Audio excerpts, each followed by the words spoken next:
Communication, marketing, recrutement. Vos besoins ont des solutions vidéo avec Décideur TV, le studio.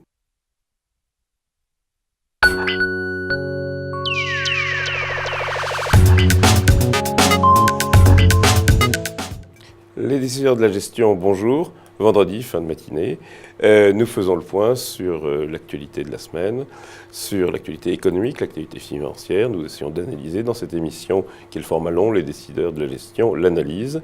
Et en cliquant sur le lien voisin, les décideurs de la gestion s'engagent les conseils. Vous pouvez avoir de façon synthétique et concrète les conseils qui découlent de cette analyse que je vais effectuer avec Emmanuel Soupre. Emmanuel, bonjour. Bonjour. Donc, Emmanuel, vous êtes un représentant de Neuflize OBC Investment. Oui. Vous pouvez nous dire un mot de ça? Oui, absolument. C'est la structure d'asset management du groupe ABN AMRO et donc du groupe Neuflize OBC en France. Je rappelle nos lignes de pensée. Nous sommes dans de la gestion de conviction fondamentale, long terme et plutôt orientée croissance. Donc nous sommes en accompagnement des succès des entreprises et en détection évidemment de ces succès. Bon, on va pouvoir en parler puisque la croissance c'est quand même un des sujets du moment. Alors premier chapitre actualité, assez rapidement. Actualité c'est justement les effets de la croissance. Premier résultat américain, premier chiffre d'affaires en Europe ou premiers avertissements. Quelle tendance pour vous? Alors la tendance est a priori plutôt un peu plus favorable que l'année dernière. Il faut rappeler que depuis 2 ans, on caracolait avec 10 à 15% de croissance des résultats attendus pour une année et puis on terminait en dessous de 0. C'est ça. Donc c'était tout de même... Mais avec des indices qui montaient dans le même temps. Absolument, avec une réappréciation des niveaux de valorisation qui laissait anticiper l'idée selon laquelle la croissance pouvait revenir. Cette année, on devrait avoir tout de même un peu plus de satisfaction, c'est-à-dire que quand bien même on part avec des progressions de bénéfices en Europe ou dans le monde aux alentours de 10 à 13%, il faut tout de même espérer que si on révise à la baisse, on le fera beaucoup moins que les années passées et que par conséquent, on pourrait faire, mettons, entre 5 et 7% bon, là, on est en progression 2014. Alors, de sur les premiers chiffres 2013, comment vous les jugez? Alors, les premiers chiffres, pour l'instant, montrent bien qu'il y a eu un tassement de la croissance sur les 2 derniers trimestres, donc que la croissance a du mal à repartir. Ce dont on s'aperçoit aussi, c'est qu'en général, toutes les sociétés qui sont bien engagées sur la zone américaine en ont tiré parti parce que la croissance américaine s'est tout de même réveillée l'année dernière. Alors, on le voit dans le résultat des banques américaines, par exemple. On le voit dans le résultat des banques américaines. On le voit aussi dans les sociétés qui sont... dont le chiffre d'affaires, dont l'activité est pas mal sur les États-Unis. On le voit aussi avec toute cette histoire des taux d'intérêt, dans la mesure où tout de même tous les risques systémiques dont on parlait autrefois se sont tout de même très sérieusement et heureusement amenuisés. Et on se retrouve donc avec une situation qui fait que les banques continuent d'être relativement intéressantes dans la mesure où elles n'ont plus de choc aussi important que l'on puisse craindre à l'image de ce qui s'était passé autrefois. Alors, on a notamment une particularité qui est tout de même l'amélioration relative de la situation en Espagne, sans pour autant considérer qu'ils sont sortis complètement de la crise. Mais néanmoins, on a vu exactement les effets sur les cours des banques espagnoles, par exemple, qui se sont fortement réveillés depuis le début de l'année. Malgré leur exposition souvent à l'Amérique du Sud, qui est... Donc, on est dans un schéma où à la fois de manière absolue, il y a un petit peu plus de croissance et on a une anticipation qui est meilleure.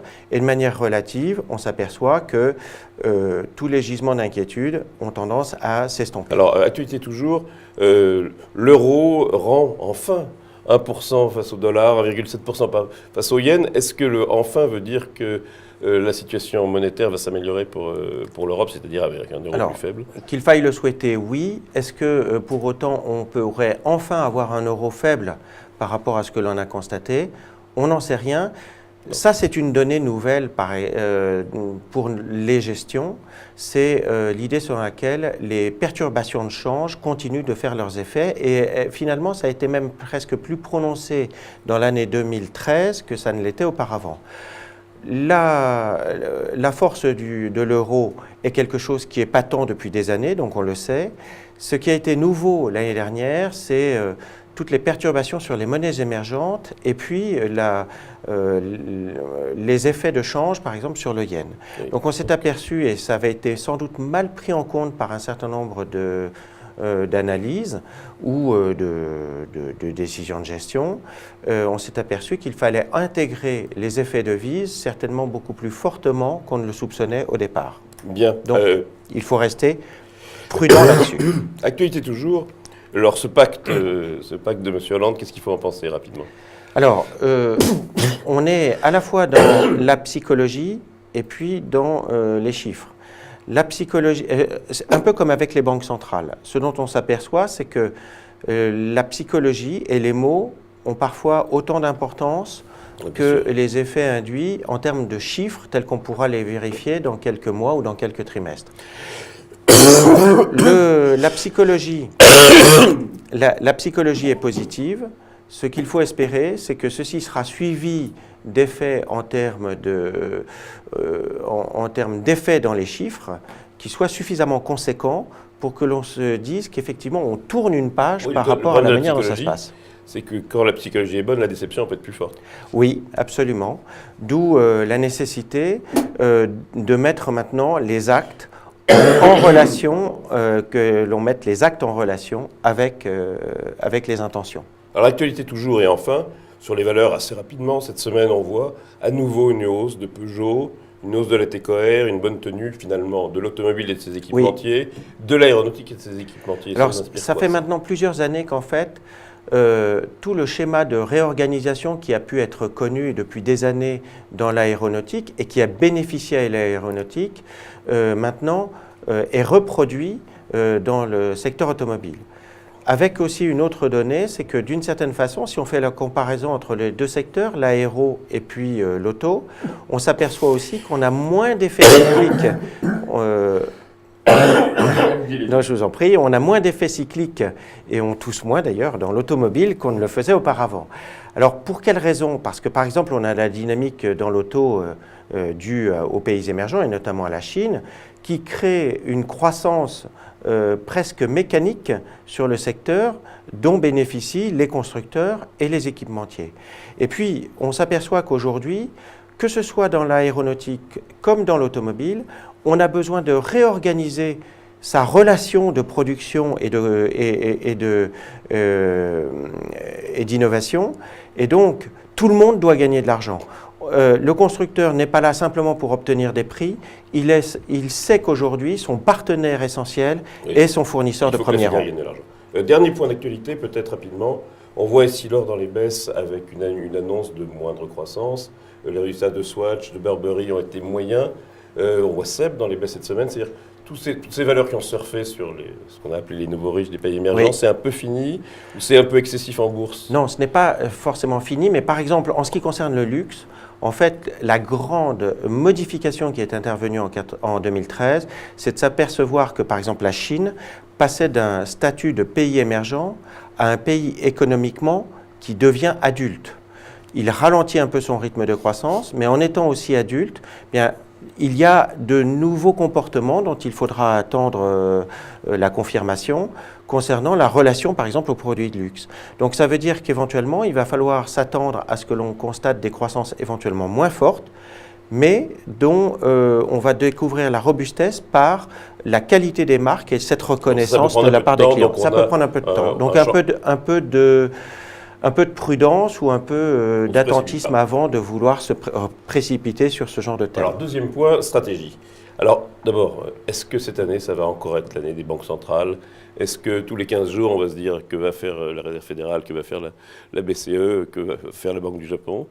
Bon, ce dont on s'aperçoit, c'est que les banquiers centraux surveillent avec toute la vigilance nécessaire, la manière dont ça se passe pour les prix, mais aussi sur la stimulation ou l'aide à la croissance. Donc, par exemple, en ce qui concerne la Federal Reserve, elle a annoncé qu'elle serait là pour faire le nécessaire, mais qu'au fur et à mesure que la croissance américaine s'enclencherait de manière plus robuste, elle allégerait ses concours et donc ses achats d'obligations. Donc en fait, il y a un pilotage micro-fin, entre guillemets, qui cherche à être mis en place par les différents banquiers centraux de façon à éviter une perturbation par les marchés financiers et des déséquilibres économiques. Mais parce que les marchés financiers, ils ont besoin quand même de ces injections de liquidités ou ils ont besoin d'y croire. Alors, ils ont besoin d'y croire et ils ont besoin de voir que le contrôle n'est absolument pas relâché et qu'il n'y a donc pas de perturbation ou de volatilité créée par les banquiers centraux. Alors en Europe, juste un mot sur la Banque centrale européenne, c'est la déflation. Comment est-ce qu'on lutte contre la déflation?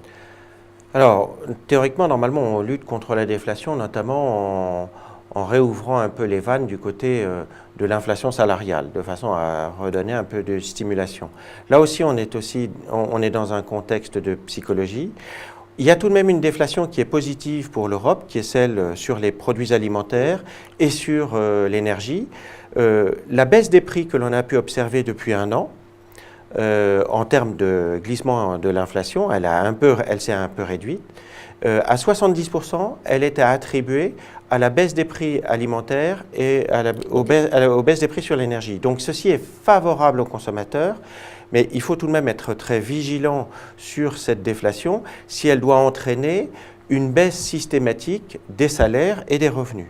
Donc, par exemple, des nouvelles en provenance de l'Allemagne vis-à-vis d'un SMIC, d'un salaire minimum, sont plutôt de bon aloi, de façon à augurer le fait que la consommation puisse avoir une certaine forme de stimulation. Okay. Alors, bon, rapidement, 2014, votre scénario central. Alors, notre scénario central, c'est d'imaginer que la croissance va s'améliorer, pas forcément d'une manière très vigoureuse, mais elle va s'améliorer. Il va y avoir une meilleure synchronisation entre les différentes zones. Donc, d'une certaine façon, ce que l'on a observé aux États-Unis devrait avoir tendance à diffuser progressivement sur l'Europe. Et puis, il faut espérer que le volet pays émergents, qui est plutôt sous pression actuellement, bénéficiera de cette croissance qui est un peu plus robuste. Elle n'est pas forcément plus tonique, elle devrait être un peu plus robuste aux États-Unis et en Europe. Et ceci bénéficiera à ce moment-là aux pays émergents et on enclencherait à ce moment-là quelque chose qui serait un peu plus vertueux. Oui. Les risques sur ces scénarios? Alors, les risques sur ces scénarios, ça serait un dérapage sur les taux d'intérêt qui serait trop conséquent. Ça, c'est les banques centrales qui iraient un peu fort et les marchés qui paniqueraient. Voilà, et à ce moment-là, on se dirait, mais finalement, les taux d'intérêt peuvent éventuellement bondir. Il peut y avoir des chocs du type des pays qui dérapent par rapport à ce qui était prévu. Donc, les risques, ils sont du côté des taux d'intérêt. Et pour se prémunir contre ça, eh bien, on a plutôt tendance à tout de même considérer qu'il faut rester toujours sur des actifs plutôt risqués. Donc, ça veut dire que les actions restent favorisées. Et puis, sur la partie obligataire, mais c'est plutôt la partie corporate, donc les obligations d'entreprise, qui sont à considérer au regard de la même manière qu'on regarde leurs actions. Bon, on va y revenir. Alors, un petit tour du monde du cycle, entre guillemets. On parle des États-Unis, puisque c'est ceux qui sont le moteur. Oui, les États-Unis devraient accrocher une croissance qui soit un petit peu meilleure. Oui, tout est bon, quoi. Le fameux beige book de la fédérale va dans le bon sens, les indicateurs avancés. Oui, puis ils bénéficient tout de même d'un dollar qui est assez sympathique pour eux, qui reste sympathique. Oui. On en sait quelque chose puisqu'on n'arrête pas de se plaindre de la force de l'euro. Ensuite, pour la zone euro, on n'a pas énormément de croissance. Une croissance à 1%, 1,5%, c'est pas énorme. Oui, mais avec moins de freins en Europe du Sud, puisqu'on absolument. Le coup a été pris, donc on peut remonter. Et puis on a une Allemagne qui pourrait peut-être enclencher une croissance qui est un petit peu meilleure que prévu, tout simplement parce qu'on a aussi une démographie qui est positive sur l'Allemagne. On a des flux migratoires qui sont... les flux migratoires ont été de plus 13% l'année dernière. Donc on a, toutes choses égales par ailleurs, plus de gens qui sont des consommateurs. Donc l'Amérique, ça va bien, ça entraîne l'Europe peut-être plus qu'on ne le craint. Voilà. Alors si on continue... Et puis si on continue, mais à ce moment-là, l'usine du monde qu'est les pays émergents devrait en bénéficier. Et donc vous n'êtes pas négatif comme, non, nous ne sommes pas après négatifs. Une année très très difficile, mais notamment sur le plan monétaire. Nous sommes suspendus dans ce schéma qui est tout de même très positif à l'idée qu'effectivement les chiffres d'affaires progressent et que les profitabilités restent aussi sympathiques que celles que l'on a pu observer. Donc, si on a, il faut avoir comme privilège dans ces portefeuilles non seulement un mix en fait entre des sociétés qui sont effectivement faiblement valorisées et des sociétés qui affichent de la croissance. Donc on est dans ce qui est ce modèle un peu vertueux recherché par tous les gestionnaires, c'est-à-dire des sociétés dites de croissance à prix raisonnable. Bon, alors c'est pas une utopie. Il y a tout de même un certain nombre de sociétés qui peuvent présenter, ou de thèmes qui peuvent présenter cet aspect-là. Mais le point important, ça va être de vérifier que la croissance sera au rendez-vous. Donc nous serons très attentifs à rencontrer les entreprises pour essayer de tester et d'évaluer leur capacité à constater qu'elles engrangent des carnets de commandes et de la croissance. Alors juste un mot du Japon, parce que le Japon, ça a été un très gros rebond, et oui. La troisième flèche, la troisième phase de réforme commencera au mois d'avril, et c'est la plus dure, puisque c'est celle des structures. En France, on est bien passé oui. par en parler. Alors, là pour l'instant, dans le premier volet des Abenomics, ceux qui en ont bénéficié, ce sont les groupes exportateurs. Donc ce qu'il va falloir voir, c'est que ce supplément de croissance qui a été créé par cette dévaluation voulue, volontaire de la part de la Banque centrale japonaise, avec la stimulation du gouvernement, ceci puisse diffuser ensuite sous la forme d'une croissance pour les revenus des Japonais. Si il y a une croissance, une inflation entre guillemets dans les revenus des Japonais, à ce moment-là, on arrivera au deuxième volet qui est recherché par le Japon, qui est celui d'une stimulation de la demande intérieure. Bon, c'est à vérifier. Ok. J'en profite. Donc, dernier point, gestion. Vos concepts 2014. Alors les concepts 2014, c'est de la croissance. Et il faut regarder ce qui se passe du côté domestique, parce qu'il y a non seulement un travail de fond sur les restructurations, on pense à Carrefour, on pense à Veolia, on pense à d'autres choses comme ça. Il y a ensuite une certaine stimulation par une capacité de consommation qui est meilleure. Il va falloir vérifier aussi que l'investissement reprend, mais pour l'instant, ce n'est pas tout à fait le cas. S'il y a un courant réformiste qui s'enclenche, notamment pour la France, évidemment, à ce moment-là, ceci sera bon pour la croissance générale. Donc, une zone Europe qui est à privilégier dans nos portefeuilles, sans pour autant, je vous en prie, sans pour autant se dessaisir de tout ce qui concerne les États-Unis. Et puis, dans un temps plus lointain, plutôt sur le deuxième semestre de l'année, vérifier que si cette croissance s'enclenche en Europe après les États-Unis, elle puisse aussi tirer les pays émergents. Et en termes de secteur aussi. En termes de secteur, on continue pour l'instant de privilégier des secteurs relativement robustes, type la pharmacie, type dans la mesure où les prix sont relativement raisonnables, alors que la croissance est là, elle est déjà établie depuis un certain temps. On est tout de même plus favorable sur tout ce qui est banque et assurance. On n'est pas forcément dans la surpondération, on est plutôt dans l'accompagnement de ce qui se passe. Sur le plan industriel, toujours un privilège donné à la technologie et à l'innovation, parce que la technologie et l'innovation, ce sont des moteurs de carnet de commandes et de croissance. Et il y a toujours, quel que soit le schéma dans lequel on se trouve, que le cycle soit en dépression ou en expansion, la volonté pour les entreprises de continuer à être compétitives et à être des concurrents positifs et exigeants dans la compétition mondiale. Les cycliques les plus durs, les cimentières, etc. Alors les cimentières, elles peuvent bénéficier éventuellement d'une amélioration de la situation dans certains pays émergents. Ça peut être notamment le cas de l'Égypte. Ça peut être le cas du Brésil si ça repartait un peu. Il va falloir donc la situation est plutôt un peu plus favorable. Du côté de l'acier, a priori, on a fait tout de même une bonne partie de la purge, donc on devrait plutôt avoir un peu d'amélioration. Sur le pétrole, manifestement, notre schéma, c'est de voir les prix du pétrole à peu près dans les niveaux actuels. Oui, donc, ça arrange tout le monde. Ça arrange tout le monde. Le schiste est à peu près rentable et puis... Oui. Alors, ça a pénalisé énormément les sociétés parapétrolières, mais là aussi, il va falloir faire attention. Oui, c'est les grandes perdantes de l'année dernière. Est-ce qu'il faut les jouer cette année? Sans doute en partie, parce que de manière simplement par rebond,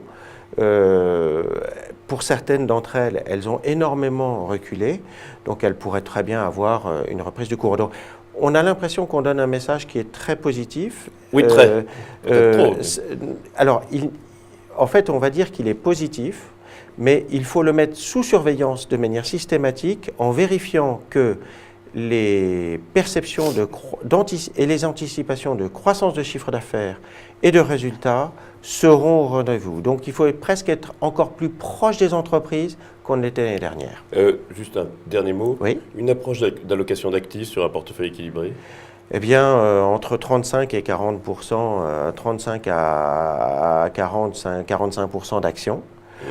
Avec toujours, de façon à et puis le reste, on a avec des obligations plutôt avec des obligations corporate, de façon à pouvoir éventuellement bénéficier des taux qui sont plus sympathiques que des taux d'État.